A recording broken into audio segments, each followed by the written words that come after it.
Can you say that again? Say that again, Chris, because that is so good. I think that Louder we need for to the say it people in the again. back. Exactly, because so many, and if you follow me on Facebook, man, I feel like I've been standing on a soapbox these past few weeks, but say it again for the people in the back, because I couldn't agree more. Downloads only matter. Sponsors. Welcome to Rocky Mountain Marketing. I'm your host, Katie Brinkley. Join us as we dive deep with the world's leading digital marketing experts every single Tuesday. It's all about giving you the strategies that are working right now, directly from those who are making an impact. With my 20 years of experience, I'm here to help you navigate the world of digital marketing. Whether you're looking to sharpen your skills or transform your business, you're in the right place. Let's get started on today's journey to success. Welcome back to this week's episode of Rocky Mountain Marketing. I'm sitting down today with a good friend that I sat down and I was like, who have I not had on the show that every time they post on social media, I read it and engage with it. I listen to their show or watch their show. I learn from this person, and I was like, have I really not had Chris Stone on my podcast? And it's true. It's been like 4 years in the making, but today we are so lucky to have Chris Stone on today's show. He is a podcast producer, he's a content creator, and he is the founder of Cast Ahead. He's also the co-host of the show Dealcasters with my good friend Jim Fuse. And man, Chris, I feel like I want to say that we've been running around the same circles for 4 years. True. But it might even be before that, because you were pretty active on Clubhouse too, right? Oh my gosh, she brought up Clubhouse. Everyone run for the hills. No, I think I was. And I was one of those people that was like, oh my gosh, what are we going to do? Look, there's a new app that's going to replace podcasting. It's called Clubhouse, and everybody can podcast from their bathtubs. And so, yeah, I think we were active there, especially when Amazon was cranking up, and we wanted to tell the world that they can be Amazon influencers and Amazon creators and going live in the biggest mall of the world and make a little money while you sleep. And so that was a really good avenue for Jim and I to do, was Clubhouse. And yeah, we may have met there, but yeah, Podfest, lots of circles. Like you said, it's just, you know what? We're having too much fun, Katie. And then all of a sudden it's just like, wait a minute, Katie's not been on our show and Chris has not been on Katie's show. Let's just stop having fun and start doing business. No, I'm kidding. Yeah, no. I mean, I think that the stuff that you know is so valuable for the audience of Rocky Mountain Marketing. You know so much about podcasting. And I feel like I've really been on a big podcasting kick lately with a lot of the most recent episodes of Rocky Mountain Marketing. And one of the main reasons is because it's such a content generating machine. If you have a podcast, you are never going to run out of things to post about, to create a book about, to make money from. And I actually, that's where I kind of want to start today's conversation, because you're a podcast producer as well. You know, we produce podcasts at Next Up Social. You produce podcasts at Cast Ahead, but you also have a ton of information on your website for the do-it-yourselfers. And a lot of people might think that having a podcast is going to be a big expense because you need to hire a team like you or me. But I started as a DIYer. I started by learning how to use GarageBand, and I had a cheap microphone off of Amazon. And the biggest thing for me was just getting started. So I'd like to start with some advice that you'd have for people that, because a lot of my audience is solopreneurs, people that have small teams, a lot of realtors. Podcasting is a game changer for growing your business in incredible ways that I think that it's not. Let's talk about podcasting. Why should anybody listening that doesn't have a podcast have a podcast? I think you hit the nail on the head in terms of it can be sort of the origin of all kinds of things for you. It's because you can take let's just call it a live video where we start. That's usually with our clients, we start with a live video. And I know that can freak people out and people get all, gripped when they think about live video. You don't have to do video. I just want you to know that anyone who's listening, you don't have to do video, but why not? And so we start with a live video. And when you record anything, what we're doing right now is we're recording a conversation between two friends. When you record solo, when you do anything, you can take that and turn that into all types of different kinds of content that can serve your audience. And so when I talk to people about a podcast, I immediately tell them, you're not going to make money. Just get the whole, like, quote unquote, monetization conversation aside. Treat it initially as a cost center, but not a large cost center. So if you talked about a microphone, right? People immediately think, okay, it's a podcast, I need a great microphone. No, you don't.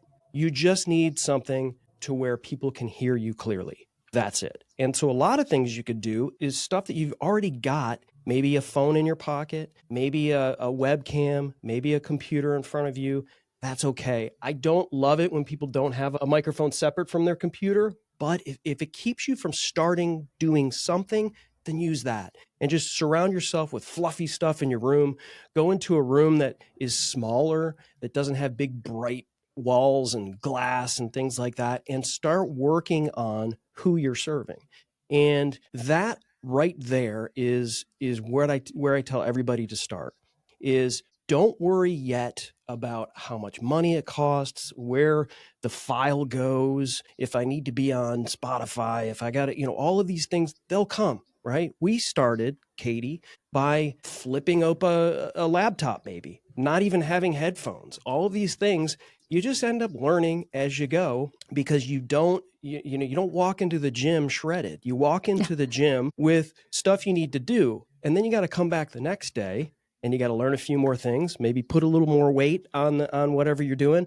And then you just get 1% better every time you do it. And it's really about that mindset. That's really where we start with everybody is we don't start with the microphone. We don't start with the headphones. We don't start with, hey, you need to have it on Libsyn and YouTube and all those things, because that just makes people like run for the hills. They just won't do it. And that's why most people quit. Well, you said so many great things during that, I want to say monologue, but during it was great because you pointed out you need to know who you're producing the content for. Who are you talking to? So many times I hear people say, well, I want to monetize my show. And there's many ways to monetize a show other than just having sponsors. Having sponsors is great. We just landed a huge sponsor for one of our clients. It makes, being consistent with your podcast a lot easier when someone else is footing the bill. But that's not the main reason why you should have a podcast. Is just to monetize from sponsors or to be on a big network or to be the next Joe Rogan, because that is kind of like saying, well, I'm going to go on Instagram because I want to go viral. And that's going to change my world. Yeah, it's true. And it really is, if you stay with the mindset of, I'm doing this to serve somebody. And if that may be your key client, that may be your key sort of avatar, figure out what their problems are, figure out what they have issues with, and maybe, I don't know, you may be pest control. I mean, I literally do a pest control podcast. I'm not kidding you. And so you understand who your audience is, what exactly their problems are, and you become the expert. You're giving them that extra 2% of knowledge that they have. And so they're expecting some sort of outcome from you. And that mindset alone becomes valuable to sponsors. So if you serve a niche, like I just talked about pest control, but it could be anything. It could be plumbing. It could be, I don't know why I'm just talking about trades, but it could be anything, underwater basket weaving. And so if you have something like that is very valuable, and you may have 30 people that listen every week, but those 30 people are extremely valuable to people who sell products for underwater basket weaving, right? And so they actually don't really care that much about how many downloads you have. Yeah. They just know that this is something that's going to be more valuable than lighting your money on fire with Facebook ads. Yes. Yes. Preach. And you also said something else that I thought was really important. Chris, with so many owners or business leaders, having a podcast allows you to step into the spotlight. And going back to Clubhouse, here I am sitting, I got almost 350 episodes under my belt now. I didn't even really have a podcast then. I had just started it, felt real uncomfortable still. If you want to go back and listen to some bad audio and bad podcasting, go ahead and listen to the first season of Rocky Mountain Marketing. It's still up there because I want everyone to see that you can always continue to grow. But there's times where I go back to Clubhouse, and that's what we were doing. We were just sitting there talking into our phones. And the more that you talk with others about something that you're passionate about. And honestly, for me, I love talking about podcasting and social media. I can talk about it all the time. I'll talk on anyone's show about, I would love to have that be my main job. And I kind of have been able to make it be my main job. That's what I do with the majority of my week, that and sales calls. So, what I'm getting to is you have to be able to share your message. And the more times that you talk, the clearer it will become.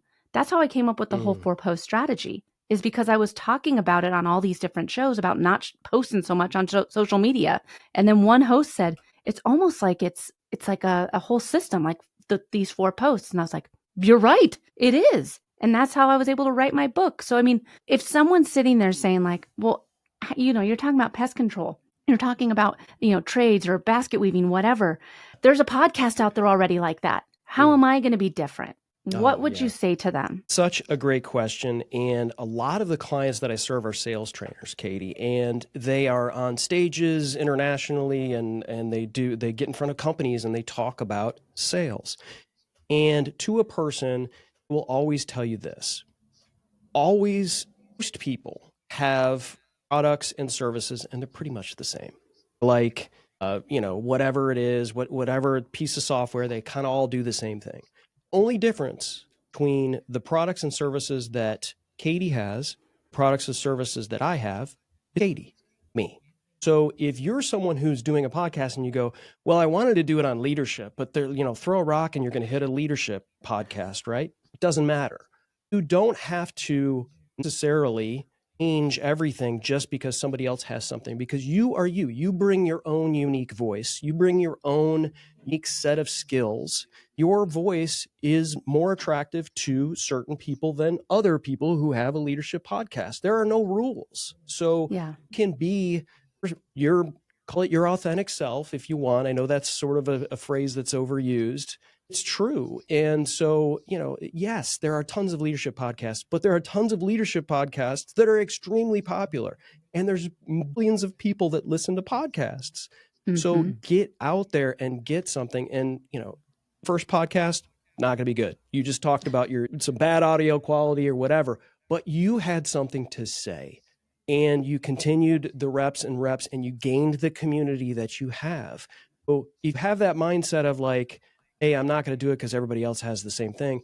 That's just going to keep you from starting and doing creative things that set yourself apart from others who are basically talking about the same thing. That it's exactly true. And I think that the more you do it, the better that you'll get. You'll start at the beginning. I used to say all the time. And I would also say, and but as I've gotten better, I've realized it's better just to hold a thought instead of trying to fill the blank air. You'll get better the more that you go. And the biggest thing is the consistency. And this is where I think that having a partner like you or me, or even just having some sort of a guide will help. Because if you give yourself a break and you say, oh, I missed that week, well, now you've already fallen off the wagon. And the consistency part is the thing that will keep you getting better and will help you grow your community. What do you say to people about how many episodes that they should have, how often they should produce? Should they do seasons? What are your thoughts on that? It definitely varies. You'll learn, people who are interested in podcasting and maybe haven't started researching and going through it and consuming a lot of the business that is podcasting. The number one answer you'll always get from a podcaster about podcasting is it depends. Oh, it depends. No, but seriously, I go back to that mindset of who you are serving. Have a picture of that person in your mind and what they're doing throughout the day.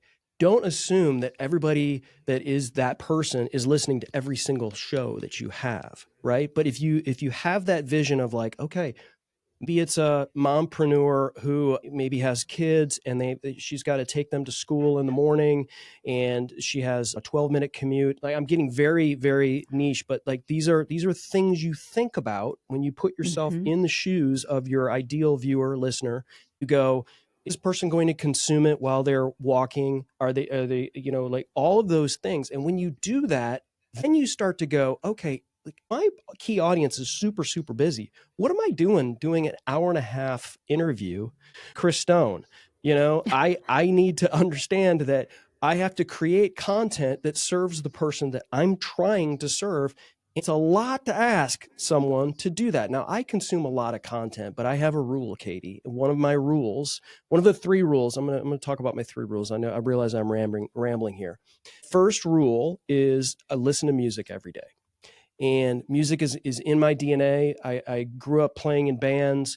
I 28 years for Sony Music. It's in my DNA, and it is what makes me creative. And that's the reason why I do it. When I listen to music, it just sends me to the creative space. It makes me create. And so that's rule number 1. Before you get to rule number 2, Chris. Yes. This is why you and I, we're connected. You know my MySpace background. You know my love of music. I am a huge music listener.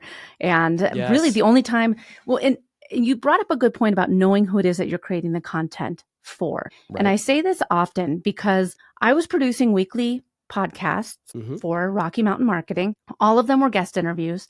And I went back and I looked to see which episodes did the best, because I was kind of hanging around this like a similar download mark. And I was like, gosh, it's okay, but it's not really growing. And I went back and looked to see which ones were doing the best. And honestly, it was the ones that were just a little bit shorter and they were by myself. So that's why I'm crazy and decided to do 2 episodes a week. And this is where I say launching the solo episodes saved my podcast. Yeah. So So these solo episodes, 8 to 12 minutes of me talking about whatever's going on in the world of social media, because there's always something. And it saved my podcast because it brought in new listeners and it made them say, okay, well, what else does she have to say? And then they listen to the longer guest episodes. If they don't have enough time to listen to the longer ones, then they can listen to a short one. Yeah. So this is where it's really important to know who it is that you're creating content for. And then also, again, Chris, this is you and I offline and need to talk music one day. All right. Rule number 2. Let's hear rule number 2. Let's take a quick break. I have to tell you about something that I'm super excited about. If you've been podcasting for a while and you want to start actually making money from your show, you are going to love this. I have an upcoming masterclass where I'm going to teach you exactly how to land top paying sponsors, even if you have a small but loyal audience. It is time to stop waiting for sponsors to knock on your door and start reaching out to the ones that really want your audience. Ready to make it happen? Head to katiebrinkley.live/RMM or head to the link in the show notes. Grab your spot today. All right, let's get back to the show. Rule number 2 is make my wife laugh every day. And the reason is because she married me for my sense of humor, definitely not my looks. And because my marriage is important to me, that's a rule that I make, because if I don't make her laugh at least once a day, then it's, I don't know, things just don't go well for me in my marriage unless I can make her laugh. And if things are going wrong in marriages, which they do, inevitably, I still make her laugh. And so that's rule number 2. And then rule number 3 is, to the original point before the music, is always create more than you consume. So this is really what gets you off of your rear end and gets you in front of a camera and a microphone, or something that is going to have you've got to create something. It's a 12-minute quick cast. It's a minute video that you're going to chop up into social media, or it's like creating something. Because you can sit back and watch Netflix. You can even go, you know what, I'm going to get on YouTube and I'm going to watch the latest Pat Flynn episode and think that you're consuming that and you're learning from it. Unless you apply it and actually create it, at least for me, like I said, these are my own rules. I have to create more than I consume every day. Yeah, man, that's something that's I have a hard time with. It's hard, creating every day. But you think about it, and whether it is creating a podcast or for you, you have Dealcasters. I actually do want to move over to Dealcasters for a minute because it is different. And, you brought it up during Clubhouse, like that's one thing that you were really That's right when the Amazon influencer program came out, was during the Clubhouse days. And there's multiple ways to share your content outside of just YouTube, podcasting, Facebook, repurposing into shorts. And one of the things that you do is you're an Amazon influencer, and people who have a product to sell. So I have my book. I could sell that. I have my guide, like the whole planner that could sell. It's available. But let's talk about that for a minute. So tell us what that is and whose ears should be perked up a little bit right now. So live selling started ramping up mostly because of what was happening in Asia. And so there was all of these, let's call them influencers. I know that phrase has been tarnished a little bit, but, call it creators that sell. So it became very popular, and Amazon launched their influencer program in 2020. And what it did is it allowed people to go live on the platform in Amazon, where your actual live show is on a product page. So Jim Fuse and myself, Jim from Fusion Marketing, a really good friend of mine, and I do similar things. We produce shows for other people. Inevitably, what was happening was we would deal with prospects, deal with clients, and it was always about tech. It always landed on tech. Like, hey, what is that microphone you have? And why should I do this? And how do I do this? And what about this virtual thing? What about a teleprompter? And like all of these things, it just ended up. And so they would a lot of my clients, Katie, would just go, can I just give you my credit card number and you can just order it for me and ship it to my house? Like it was this huge cumbersome process. And Amazon launched the Amazon influencer program, and Jim called me that day and said, hey, we're Amazon influencers. I was like, well, what are you talking about? 2 hours later, we had developed the show, designed the logo, had our first set of guests, because we were like, this is where we're going to go live. We want to be a differentiator, right? We don't want to go live in Amazon and just talk about selling products the whole time. This isn't, even though it's quote unquote QVC, home shopping network-esque, a lot of people do that, and some people very successfully do that. And I are not like that. We're not going to go live on QVC and do this stuff. But what we can do is have shows where we can talk to some people like Katie Brinkley and, have a podcast, see if we could get away with it. And it actually worked. And we were surprised at how successful it was early on. It's changed early on. And we were like, gosh, woke up one day, looked at our Amazon Associates account and said, oh, wow, where did all this come from? And the first thing we did, Katie, is instead of try to gatekeep that information, we decided to Podfest and take an entire day and talk about it and tell people how to do it and set people up in the room. Because happened initially was there was a bunch of people that would jump on the platform, didn't really know what they were doing. And like that was me. I didn't know what I was doing. I tried. Well, no, I tried. Trust me, you were still light years ahead of some people that this is the first time they've ever done anything like this. The platform needed better content. And there was a lot of people that were gaming the system and trying to just make money where they didn't have their avatar, like we talked about it, set up. They were just like, I'm in it for me. I'm in it to do as much, to make as much money as possible. I don't want to say it ruined it for a lot of people, but it just definitely did not make watching Amazon live streams that enjoyable, because there was some people that were doing a really great job of putting content on there. We still go live there. When we go live, we go live on the platform.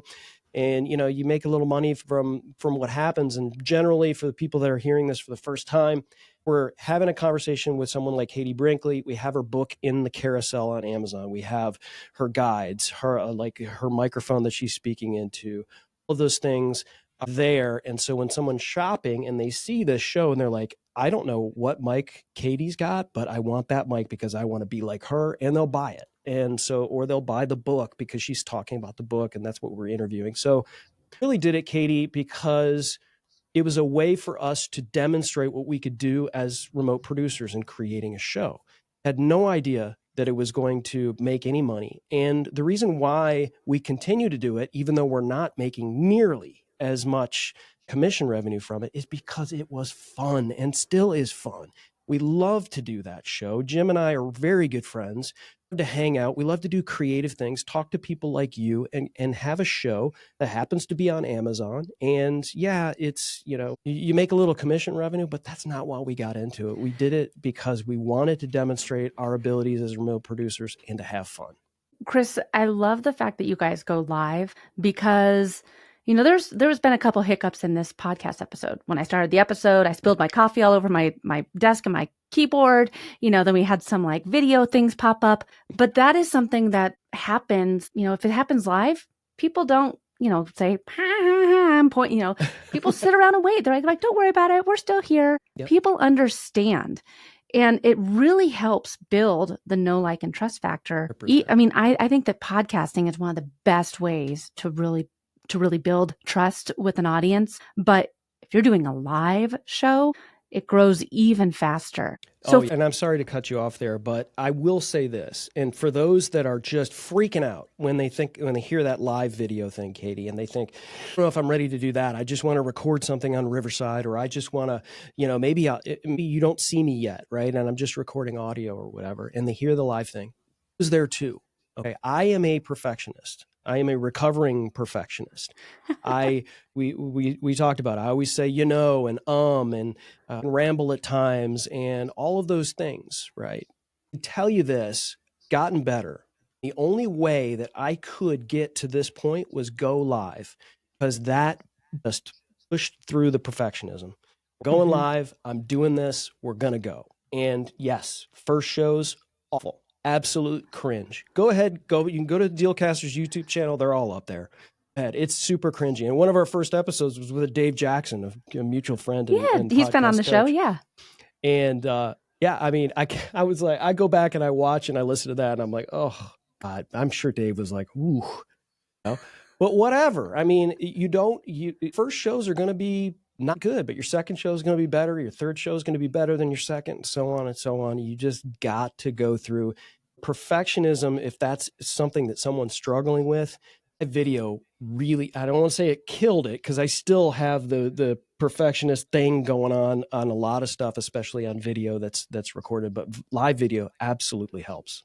So I want the biggest takeaway from today's episode. Someone's going to say, man, I had no idea on this. I want you to tell us what person should go live on Amazon, because I think a lot of people might say like, oh, well, I want to have a leadership podcast, or, oh, I'm a social media podcast. I want you to tell us who should have a live show on Amazon and how they can use it in multiple ways other than just having a podcast. I think Amazon is one place for you to put a show. When we go live, we put it on Facebook and YouTube and Twitch and IC, and we put it in a lot of different places. And Katie, you talked earlier about being a nerd and looking at your data and understanding, okay, this show's resonating here with these people. So it's a really good reason. First of all, you have to get approved by Amazon, and they just look at your social proof and they go, okay, they have 2,000 followers or whatever on YouTube. You're approved. You can go live on the platform. A little cumbersome to do it. The process in and of itself is not great. However, you can make a little money doing that and doing product videos. And so I used to be, we had a whole day at PodFest talking, hey, look, go get the money, people. This is, go and do this on Amazon. It's changed. So I'm not going to tell you, and it might change for the better in future, but for me, it's just another place where we're going to put our live content, just like we do on Twitch, and we'll get comments from people on Twitch. We'll get comments from people on Amazon. There's a community that we've built there on Amazon. People go on Amazon, watch our shows, books from people like Brinkley. It's just another avenue. Now, something that you really like, it's like the most important thing in your podcast journey? Absolutely not. I think it is definitely something where you want to stream to that platform. And like you said, Katie, go into your data. They give you all kinds of data on Amazon. Not as good as YouTube, but they'll go in there and you can go, okay, here's where people are dropping off. Here's where people are resonating. Here's my views. Here's how many hearts and how many likes I'm getting. This kind of content is resonating with people on these platforms.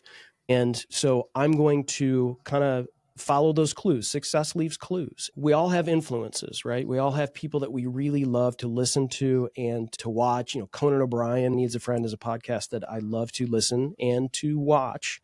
That doesn't mean that you should copy everything. You should use your influences, but develop your own voice based on your avatar. So I'm rambling a bit, but to answer your question more specifically, person that should be on Amazon is somebody that is doing a video show that ultimately has products that are associated with it. So if I'm talking about, leadership and I have a leadership book, yeah, okay, put it in there. If you're talking to somebody else that has equipment and things like that, because you are going to get questions based on the products you have in the carousel. And Amazon does watch these live streams and they'll go, this person's on this podcast talking about something that has no products, they're just putting vacuum cleaners in the carousel. And this is, so they'll just boot you right out of the program if you do stuff like that. So you got to be careful, follow along with what they're doing. But there's plenty of people that interview authors. And, once in a while we'll be interviewing an author and somebody will ask a question about the headphones we're wearing. And we just kind of weave it into the conversation, answer the question and move on. And, kind of serve the audience. That's a really good point. Like I was thinking that for when I'm on your show, I should have put in my bookshelf. I should have put in the headphones that I have on. Still do it? Yeah. I can send on a little links later today. Yeah. But okay, so as we wrap up today's episode, we talked a lot about knowing your audience, knowing who it is that you're creating content for, because that is one of the biggest reasons why you will have success from having a show. How do you find data? That's one of the biggest questions people ask me. I did an entire masterclass on it one day and just knowing who it is that you're talking to. And it blew my mind how many people were just looking at the generic, podcast host stats. And that was all the data they were looking at. So what advice do you have for people for looking at their data so that they know exactly who they're talking to and what content is resonating? Excellent question. For podcasters, hosts are better than others with analytics. I predominantly use Captivate for my shows and for a number of shows that I also produce, but some of these other shows use Blueberry, there's Buzzsprout, Libsyn, Podbean, Acast is another one. So I have access to all of these hosts as I manage their podcasts as well. I think Captivate does the best job, in my opinion, of giving me analytics that I can actually use. It's not just here's how many downloads, right? Yeah. Downloads are only important for you to gauge as you go along, and ultimately, a sponsor may go, how many downloads do you get? Which is, I hate that more than anything, because Same. it really is just like, you don't understand that if you serve, especially a niche audience, downloads don't matter. It's the consistency and the audience that is there, that is downloading and listening to it. Can you say that again? Say that again, Chris, because that is so good. I think that we need to say it again. Exactly, because so many, and if you follow me on Facebook, man, I feel like I've been standing on a soapbox these past few weeks, but say it again for the people in the back, because I couldn't agree more. Downloads only matter sponsors. And your downloads should only matter for you if you're gauging how your show is proving. And so if you start with 5 and you build it and now you're at 100, so you're actually just building this audience and serving a niche audience.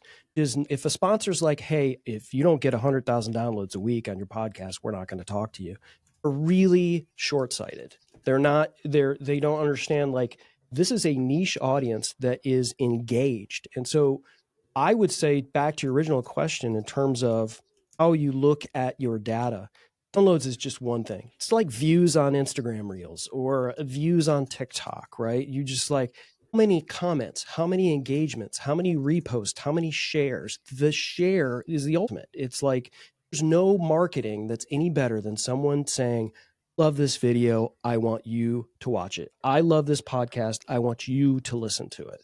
Sharing is the most important metric my opinion, that you could ever have, because that's what's going to increase engagement. It's like when you walk into a record store, Katie, we're going to go back to music on this. Yeah. You walk into a record store, you're walking around, you go into the, you look like you're into heavy metal. You walk into the heavy metal section, you're like, okay, let me look through some new releases.